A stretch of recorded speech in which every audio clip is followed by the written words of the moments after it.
آج انشاءاللہ تعالی ہم سورۃ الانشقاق کی آیت نمبر 20 سے لے کر آیت نمبر 25 تک پڑھتے ہیں اور ان کو سمجھنے کی کوشش کرتے ہیں۔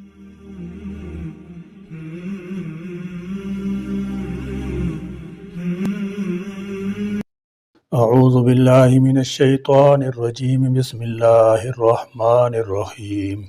فما لهم لا يؤمنون وَإِذَا قُرِئَ عَلَيْهِمُ الْقُرْآنُ لَا يَسْجُدُونَ بَلِ الَّذِينَ كَفَرُوا يُكَذِّبُونَ وَاللَّهُ أَعْلَمُ بِمَا يُوعُونَ فَبَشِّرْهُم بِعَذَابٍ أَلِيمٍ إِلَّا الَّذِينَ آمَنُوا وَعَمِلُوا الصَّالِحَاتِ لَهُمْ أَجْرٌ غَيْرُ مَمْنُونٍ۔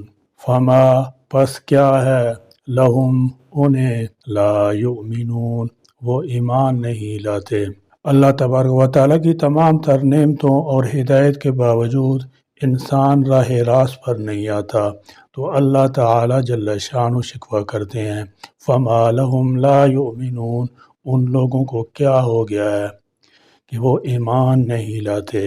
حالانکہ فطرت کا تقاضا ہے کہ انسان توحید اور ایمان کے ساتھ متلبس ہو کر ترقی کی راہ چلتا رہے اور اپنے اصل ٹھکانے پر پہنچ جائے، مگر یہ لوگ کفر و شرک کی نجاست سے کیوں آلودہ ہیں؟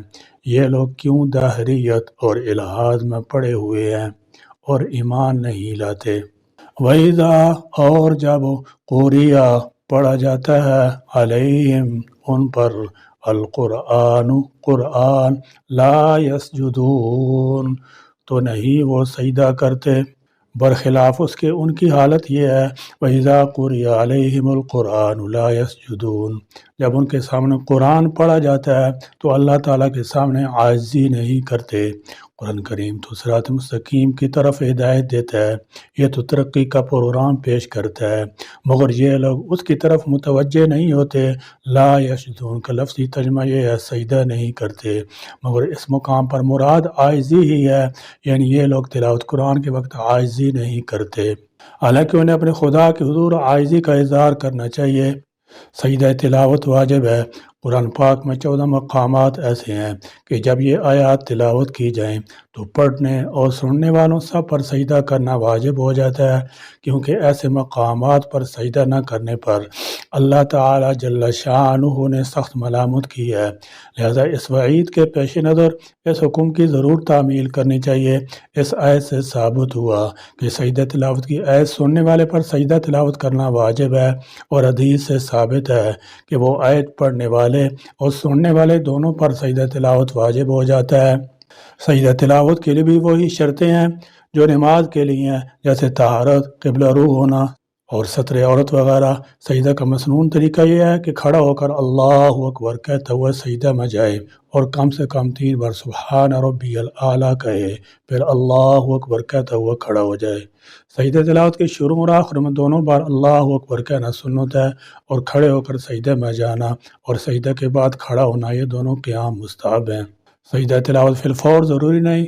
سیدنا حضرت ابو ہریرہ رضی اللہ تعالی عنہ کی حدیث میں حضرت ابو رافع کہتے ہیں کہ حضرت ابو ہریرہ رضی اللہ تعالی عنہ یہ آیت پڑھی تو سجدہ کیا۔ میرے دریافت کرنے پر انہوں نے بتایا کہ میں نے حضرت ابو القاسم صلی اللہ تعالی علیہ وسلم پیچھے یہ آیت سنی، آپ صلی اللہ تعالی علیہ وسلم نے پڑھی اور سجدہ کیا، لہذا میں بھی مرتے دم تک اس مقام پر سجدہ کرتا رہوں گا۔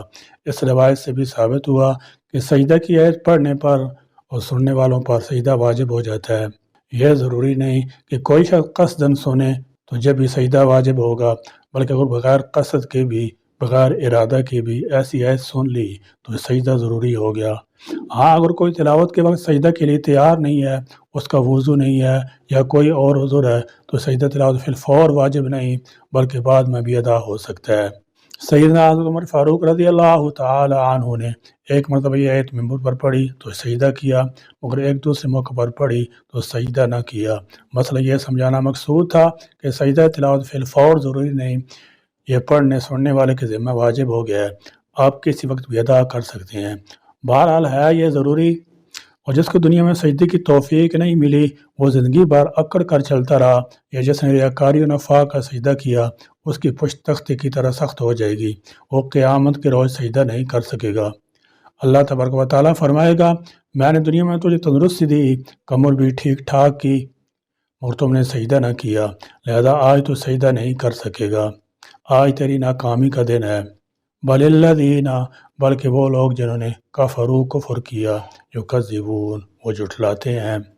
فرمایا بل الذین کفروا یکذبون، بلکہ کافر ہیں وہ جھٹلاتے ہیں، تکذیب کرتے ہیں، نہ توحید کو مانتے ہیں، نہ قیامت پر ایمان ہے۔ واللہ، اور اللہ، اعلم، خوب جانتا ہے، بما، جو کچھ، یوعون، وہ سینوں میں محفوظ رکھنے والے ہیں۔ فرمایا واللہ اعلم بما یوعون، اور اللہ ہی جانتا ہے جو کچھ وہ جمع کر رہے ہیں، جو برے عقیدے ان کے دلوں میں ہیں اور جو اعمال صحیح اور حسنہ انہوں نے جمع کیے۔ اللہ تعالیٰ جل شانہ سب کچھ جانتا ہے۔ اللہ تعالیٰ ان کی حلال و حرام کی کمائی سے خوب واقف ہے۔ یہی وہ لوگ ہیں جو قرآن پاک جیسی بلند پایہ نعمت کو سن کر عاجزی نہیں کرتے، اس کا اقرار کرنے کی بجائے انکار کرتے ہیں اور برائیوں کو سمیٹ رہے ہیں۔ ایسی لوگوں کو متعلق فرمایا، یوں ان کا معنی کسی چیز کو تھیلی میں رکھ کر اوپر سے اس کا منہ بند کر دینا ہے۔ اس لحاظ سے وہی کا معنی بخل کرنا بھی ہو سکتا ہے، حفاظت کرنا بھی، اور چھپا کر رکھنا بھی، اور کسی چیز کو یاد رکھنا بھی۔ یہاں یہ لفظ تیسرے معنی میں استعمال ہوا ہے، یعنی کافر لوگ جو بغض و عناد اور کینہ اسلام اور مسلمانوں کے خلاف اپنے دلوں میں چھپائے ہوئے ہیں، اللہ تعالیٰ جل شانہ اسے خوب جانتا ہے۔ فبشرہم، پس خوشخبری دے دیجیے انہیں، بعذاب، عذاب، علیم، دردناک کی۔ چنانچہ ایسی لوگوں کے متعلق فرمایا، فبشرہم بعذاب علیم، انہیں عذاب علیم کی خوشخبری سنا دیجیے جو میں طبعی ہے، اور یہ نتیجہ ہے اس روش کا جو تم اختیار کیے ہوئے ہو۔ اللہ تعالیٰ جل شانہ سے خوب جانتا ہے جو کفر و شرک اور نبی کریم صلی اللہ تعالی علیہ وسلم کو جھٹلاتا ہے، اور وہ جو اپنے دلوں میں محفوظ رکھتے ہیں۔ تو اے پیارے حبیب صلی اللہ تعالی علیہ وسلم، تم انہیں ان کے کفر اور عناد پر دردناک عذاب کی بشارت سنا دو، مگر ان میں سے جو لوگ کفر سے توبہ کر کے سچے دل سے ایمان لے کر آئے ہیں اور انہوں نے اچھے اعمال کیے ہیں، تو ان کے لیے آخرت میں وہ ثواب ہے جو کبھی ختم نہیں ہوگا بلکہ ہمیشہ رہے گا۔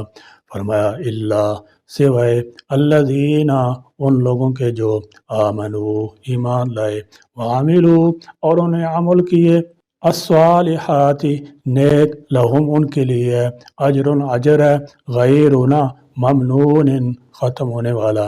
ممنون، من کا لفظ 3 معنوں میں آتا ہے۔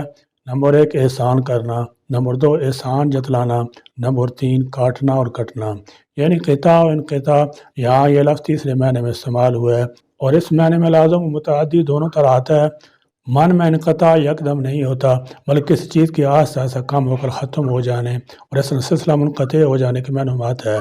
مطلب یہ ہے کہ اہل جنت کو جو اجر ملے گا، اس میں نہ کبھی کمی واقع ہوگی اور نہ ہی اس میں انقطاع واقع ہوگا۔ فرمایا برخلاف اس کے، الا الذین آمنوا، جو لوگ ایمان لائے، انہوں نے اپنے دلوں میں نور توحید کو سمیٹا، خدا کی وحدانیت، انبیاء علیہ الصلوۃ والسلام اور قیامت اور تمام احکام شرعی کو تسلیم کیا، اور کفر و شرک اور بد عقیدی سے اپنے آپ کو بچایا، وعملوا الصالحات، اور نیک اعمال انجام دیے۔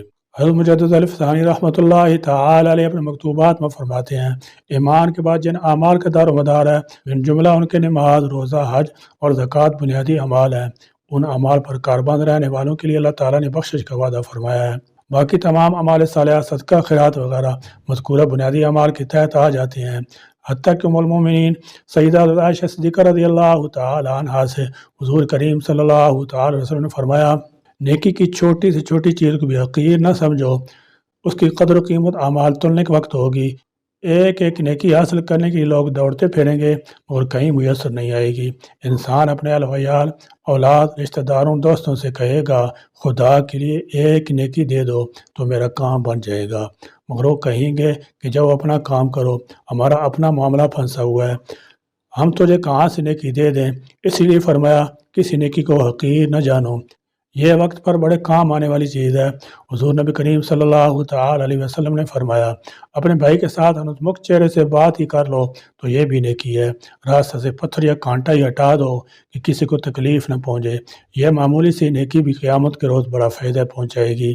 اس لیے فرمایا جو ایمان لائے اور نیک عمل کیے، لہم اجر غیر ممنون، ان کے لیے نہ ختم ہونے والا جو ثواب ہے۔ اللہ تبارک و تعالیٰ ہمیں اپنی رضا والے کام کرنے کی اور ناراض کر دینے والے کاموں سے بچنے کی توفیق عطا فرمائے۔ اللہ تعالیٰ ہمارے ایمان کی حفاظت فرمائے اور ایمان پر ہی خاتمہ نصیب فرمائے، اور قیامت کے ہولناکیوں اور جہنم کے عذابات کی شدتوں سے ہمیں نجات عطا فرمائے۔ آمین یا رب العالمین، وآخر دعوانا الحمد للہ رب العالمین۔